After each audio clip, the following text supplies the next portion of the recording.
I'm Hercules Boshoff. I'm a PhD researcher from South Africa, Bloemfontein in the Free State. And I do my PhD in philosophy on the topic of economics and subjectivity. And it was brought to my attention on an exchange program in Vrije University in Amsterdam to look into Spengler's work. Only into the last section of volume 2, but then as I read it, I realized there's a lot of more interesting things in his theory, and subsequently it hasn't left me. So I'm very glad to be a part of this conference, and also I find all the people here and the conference itself very insightful, and I enjoy the conversation with all the people here.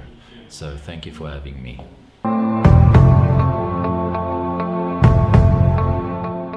Good afternoon. I'm Hercules Boshoff. I didn't bring my piece of paper there. So briefly, I actually did include this in my introduction. How I started taking interest in Spengler is I'm doing my PhD thesis in philosophy on the topic of economics and subjectivity, and one of the themes is how mechanization and motion, the concept of motion through the ancient times over the Middle Ages into modernity took place, and I was suggested to have a look at the very last section of volume 2 in Der Untergang des Abendlandes, and I very quickly grew an interest in much more of the work, and subsequently, my presentation will be on this topic and how Spengler contributes to the understanding, along with other thinkers, most notably Dijksterhuis's work, The Mechanization of the World Picture,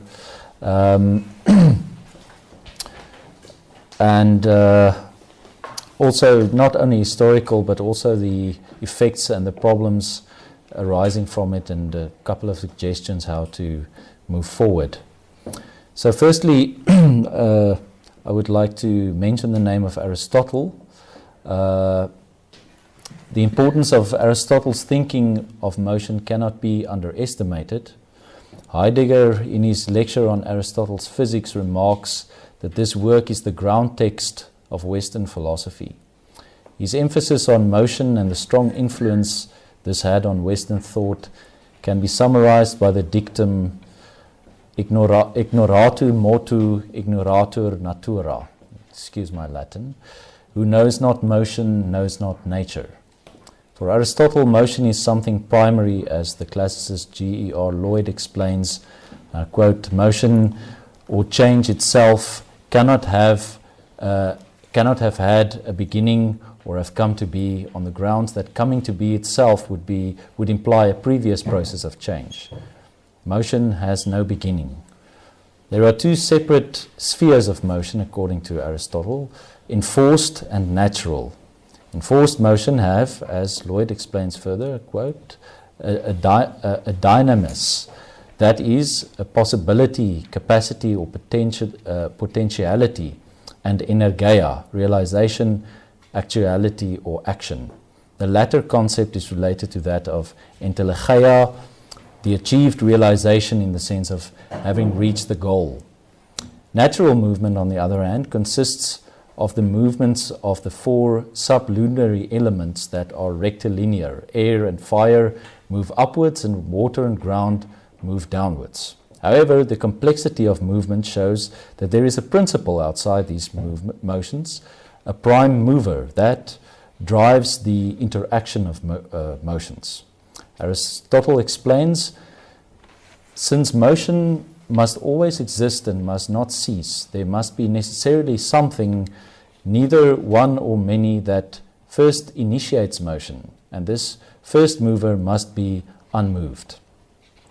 That which is the primary source of movement in the universe, or in the cosmos in that case, must be actual, not merely potential, since if there is something that is capable of causing movement or acting on things but is not actually doing so, there will not necessarily be movement, for that which has a potentiality need to exercise it. Now there is one activity that is consistent with this continuous actuality, namely the intellectual activity or thought or noesis. So that's a very brief sketch of Aristotle's notion of motion. And but lastly, I just wrote this as a side note because this will be important in the end. For Aristotle, it's also important. He argued against Democritus and some of the early atomists against the notion of a vacuum. That there must be there's always a mediation between things. Things always act upon. There's always like a sort of a touch between things. What in the German and also in my language, Afrikaans, is called verwikkeling. That things are not, as the economic sphere would want us to think, entwikkeld, but rather things are mediated. So now I move over into a section on the broad sketch of the history of automation. In a society that places much emphasis on its ability to produce machines that can replace human beings with many tasks, up to the point that the sophistication of a society is measured by the level of automation it is able to produce, we tend to neglect the sources, development, and most importantly, the meaning and implications of this development. Now, firstly, the notion of automata literally means to move from oneself. We encounter this term first not in Plato, Aristotle, or even Archimedes, but already in Homer, with reference to the workshop of Hephaestus. Hephaestus builds a figure, probably what we would call today a robot, named Talos, a bronze figure that is tasked with protecting Zeus's lover Europa. The reason for building such a device is that it won't fall asleep while fulfilling its duties of protecting Zeus's lover. In later literature, Zeus himself is referred to as Zeus Talion. Here we see the correspondence between automation and the godly sphere, which, as I will argue, remains the driving myth behind the force of automation.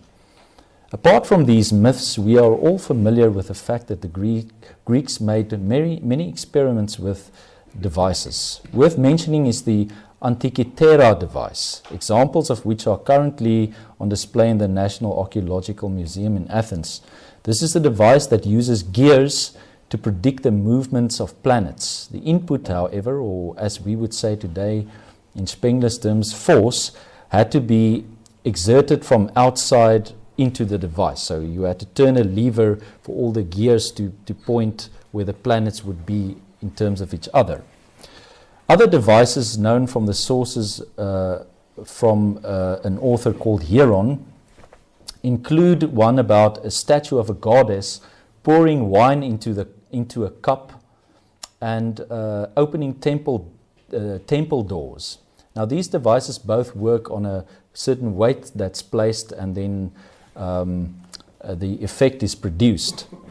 But the important thing about all these devices is that they were used for the purpose of trickery, to show a secret power of a god, and had almost no practical function.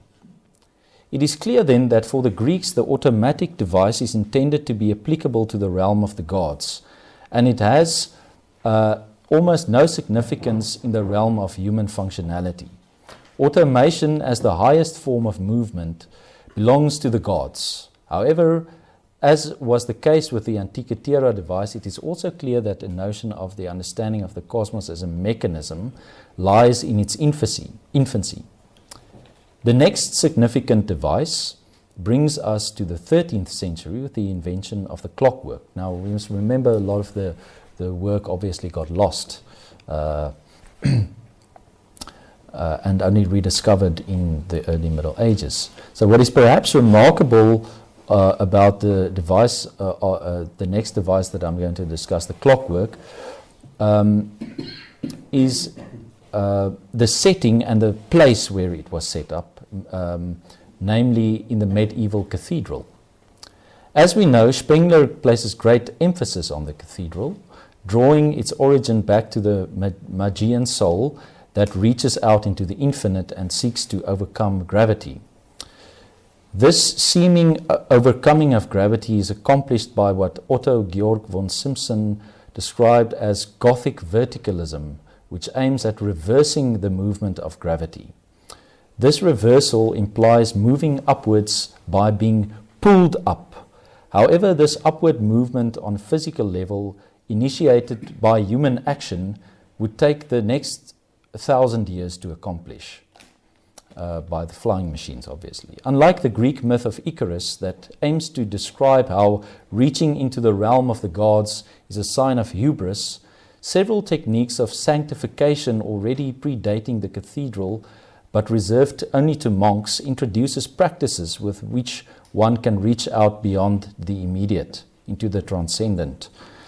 The priests and even the church in its layout serves to mediate between the immanent and transcendent realms.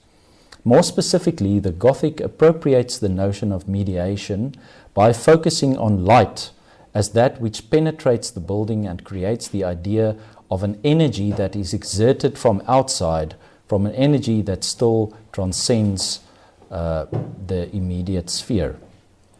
Energy is one of the main motives, according to von Simpson, and I quote, "There is no inert matter anymore, like in the case of the movements of the four elements in Aristotle, air and fire moving up and ground and water moving down, but only active energy."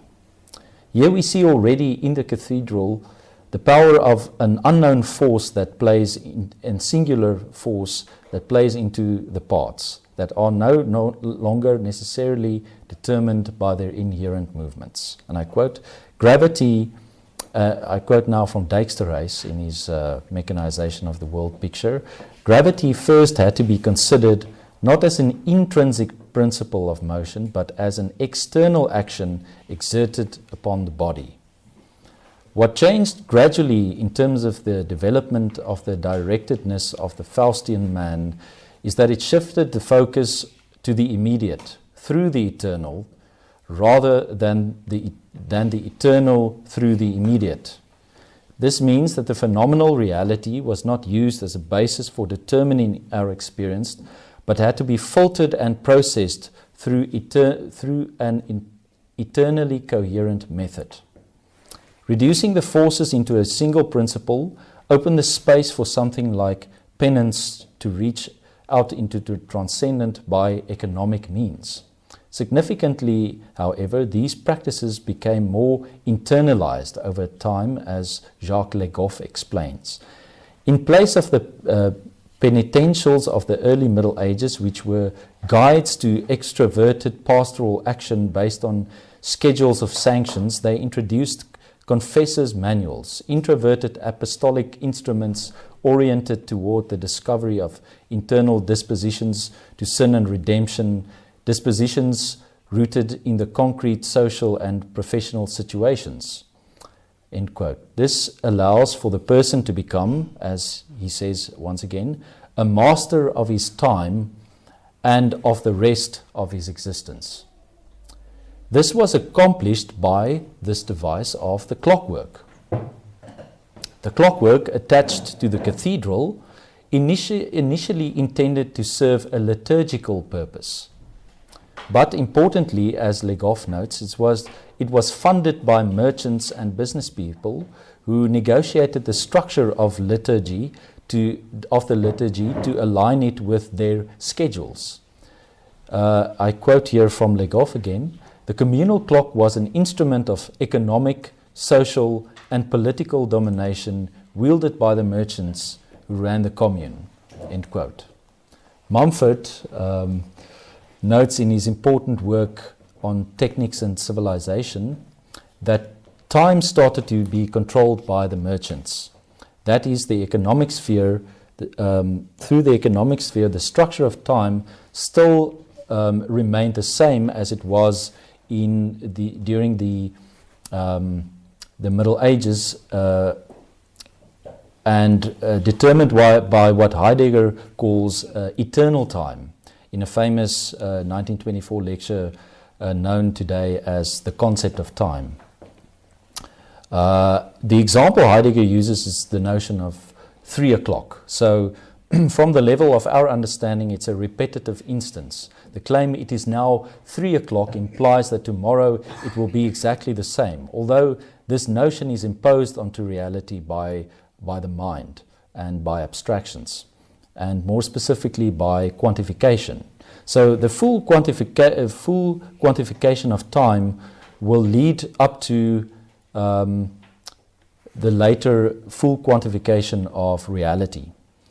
Perhaps the first full realization and explicit formulation of the mathematization of reality was presented by Descartes, for who reality consisted of, and I quote here from Dijksterhuis, an essentially mathematical character. And furthermore, that, once again a quote, a natural harmony existed between the universe and mathematical thought. The so-called mathesis universalis consists of the absolutization of mensura.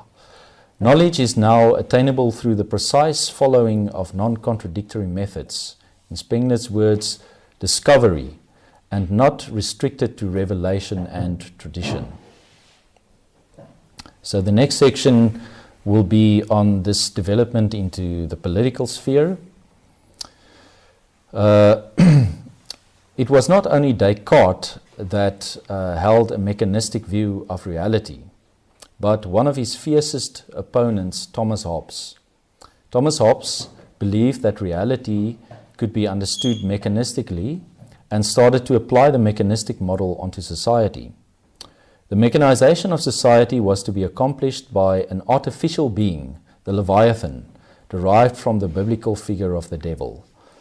Here the Leviathan is not to be understood as the evil that stands against God, and we can already put in the back of our minds the last section of The Decline of the West, where the word satanic is brought back into the picture. It would be interesting, I don't do it here to measure what how Spengler describes this Faustian with the Leviathan in Hobbes. I don't know if that has been done, I'm sure it has. So here the Leviathan is not to be understood as the evil that stand against God, but in the sense that certain interpretations of the book of Job in the Bible would take it to mean, namely as someone or a sort of an advocate in the court of God, who is there to test the faith of human beings and who gives them over to themselves, but ultimately will be directed towards a higher law. According to Carl Schmitt's lectures on Hobbes, Hobbes' understanding of the Leviathan consists of the concreteness of the earthly and mortal God, who is totally attuned to the political deed of man, who, time and time again, must bring him out of the chaos of a natural condition. It was in fact the modern state that predates the Industrial Revolution that should be credited for what Schmitt calls the first modern mechanism in a grand style. This state, the Leviathan, is further described by Hobbes as the Deus Mortalis, which points to the becoming God of humanity. So it's taking over the principle of putting things into movement, first described by Aristotle in The Unmoved Mover, then carried over into Christianity by the notion of the Creator, and as I described through all these techniques of the cathedral, ended into the notion of the modern state and the Deus Mortalis. But where the eternal God made reality to conform to eternal laws are now made to conform to the requirements of people. This is what Spengler refers to as the Faustian spirit. The alignment between the total control of nature and the freedom of the individual is accomplished then in the modern state. And it's only this modern state that could obviously allow for something like science to flourish. It gives it that authorization. Unfortunately, and perhaps surprisingly, the restraint on time won't allow me to go into the phase known as the Industrial Revolution, boosted by James Watt's invention of the steam engine in 1755. A few remarks on its effects can however be made.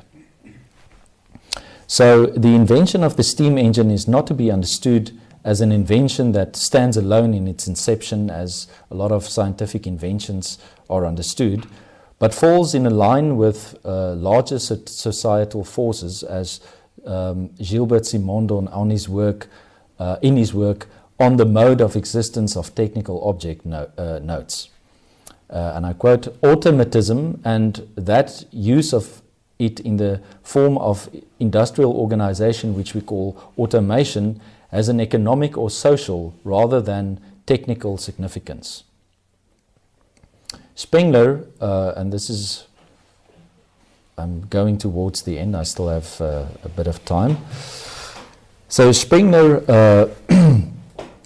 along with the German physicist Oswald, were very clear, very early to note and warn about the limitations on the use of coal, which obviously drives the steam engine.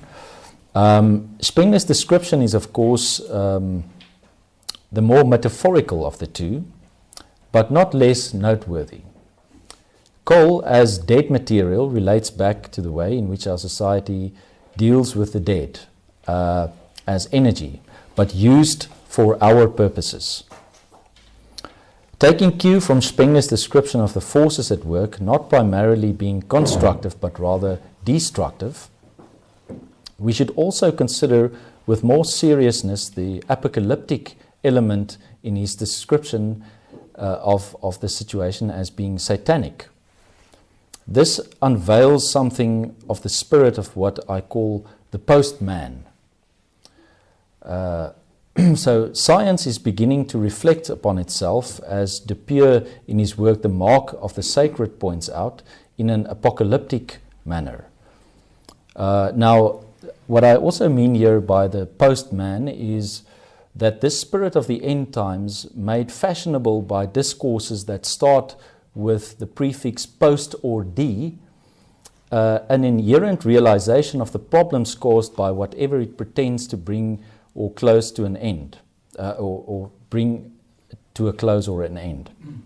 The post seeks to realize itself, release itself, absolution, in the form of absolution from everything that prohibits its free movement. In terms of our theme, namely self-movement, this implies that we are leading not to further movement, but rather to destruction. The Faustian, what Spengler calls the Entdeckung, the spirit of the Faustian, was also in fact, in this sense, the Bedeckung, the veiling of destruction.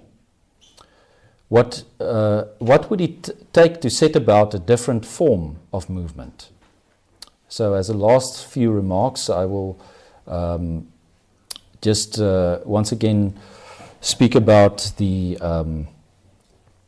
importance of what I mentioned early, a sense of Verwicklung, which I think Hegel is probably the modern philosopher who brings a sense of the mediation, which is Vermittlung, into relation with Verwicklung. And this notion of the post-man being loosened, like Entwicklung, and in English the development as the economic goal, to rather think about it more in the sense of an envelopment, which would be the antithesis of the development.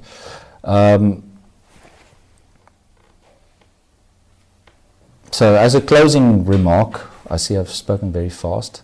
By taking ownership and control, we have lost ourselves in the process as essentially also belonging, because the Entwicklung also means the development, which Spengler refers to the Entdeckung, this truth that we have sought as trying to become free. We have lost the sense of what Heidegger calls the belonging to being. So I don't know how I will set about describing these things in the end of my PhD, but my sense is that these words that we in fact already get from Aristotle and also from Hegel, and the way that Spengler describes it, can also contribute to finding, not in the sense of overcoming automatism and the sort of romantic notions, but rather to think of it in a more responsible way. So, thank you.